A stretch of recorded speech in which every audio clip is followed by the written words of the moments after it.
Hello, hello, my lovely Leaves. Welcome to Vivid Vibration. My name is Christina. I hope that y'all are well. Leaves.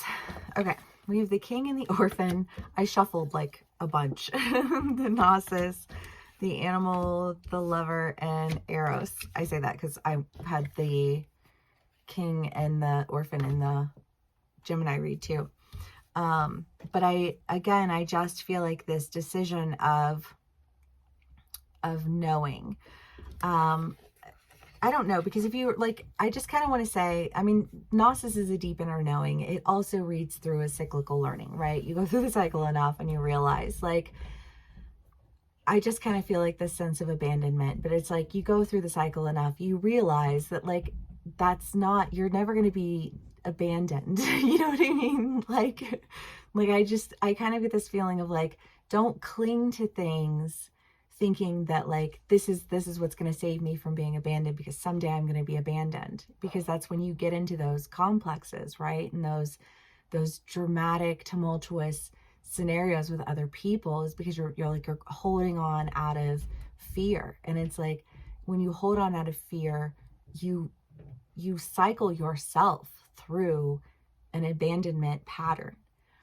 And I feel like you've done that enough to understand why you've been doing it, or how you've been doing it, or whatever. You can be on either side of the story. Take what resonates and leave the rest. These are general reads. So, I mean, the Animal, the Lover, and Eros, I mean, this is a relationship vibe for sure. You know what I mean? Like, Eros is well, it's romance. It's a relationship. The Lover, pretty self-explanatory there. And I feel like a level of commitment. It just feels like for a lot of my Leaves, it's a commitment that you weren't willing. And this has been in y'all's read for a minute, but I feel like there's just been this idea of like you having a fear of commitment because of this fear of abandonment. And whatever this cycle is that you've been going through, I feel like it's making sense to you now, how you are the one perpetuating it. It's not everyone else's fault. You know what I mean? It's the same issue over and over again. It's just like with a different face and a different name. But like the same subcontext, basically. But anyways, when you realize that, then you can change the script, right? It's like a rewrite, but like a rewrite of you and your dialogue and which I feel like was in one of your reads recently, of just like really needing to flip the script, right? Knight of Swords and the Page of Pentacles.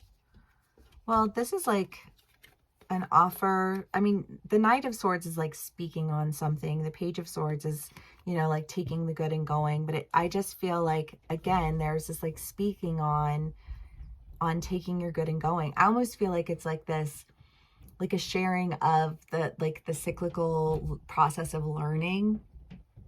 You know what I mean? So like it's just like a conversation. Do you know what I mean? The Fortune Fairy, the Knight of Cups, the Eight of Swords, the Ten of Wands.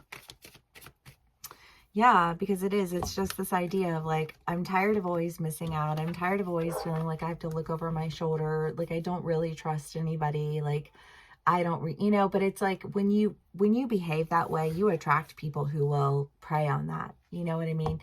That's how you get things like love bombing and like people will be like, oh, that's everything that you want to hear. So I'm going to tell you everything that you want to hear because you want to hear it. And then it's not going to be true to me. It's going to be, like, well, I don't know.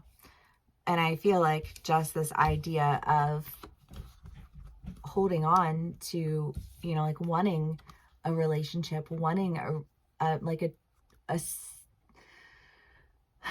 a sense of security, because I mean, the orphan is a lack of security. It's abandonment. And if you have a fear of abandonment, which you really are longing for is security. And I just kind of feel like you can't you can't long for security, refuse to offer security while demanding security, and then rejecting, you know what I mean? Like, it just feels like this cycle, you know, but like going through the cycle enough that you're like, okay, yeah, I can change that. That's a fix. That's an easy fix, right? And it does feel like an easy fix because the fortune fairy is like a change of luck. You know, things turning around for you. It's the wheel of fortune and traditional.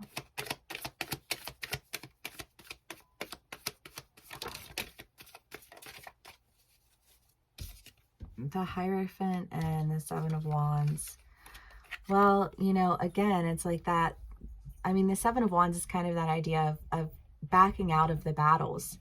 You know, but I feel like, again, it's like when you know yourself well enough to like know why you make the decisions that you make and how you catch yourself in cycles, then you're able to not fight as many battles. You know what I mean?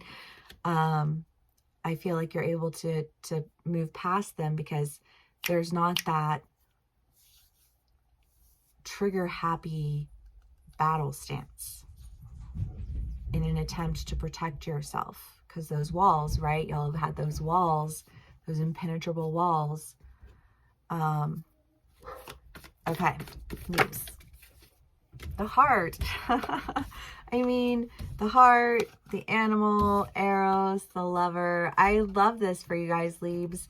It feels big, but it feels, I don't know, somehow like more whole, more complete, less based in some sense of idealism and more based in a sense of reality, because you can only love others as much as you love yourself. And if you have this self expectation of being abandoned, you know, and then setting yourself up in situations where you feel like, well, I already know this person's going to da-da-da, so they can't really hurt me, you know, because that feels real too.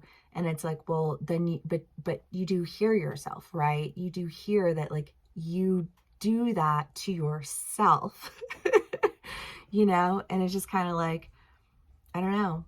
I feel like you're making a decision to not behave in that manner anymore. I don't know what your catalyst for this is, but it seems like a wonderful, beautiful thing. I hope that it resonates with y'all. If it does, please give me a like, share, and subscribe, and I will see you again soon. Bye.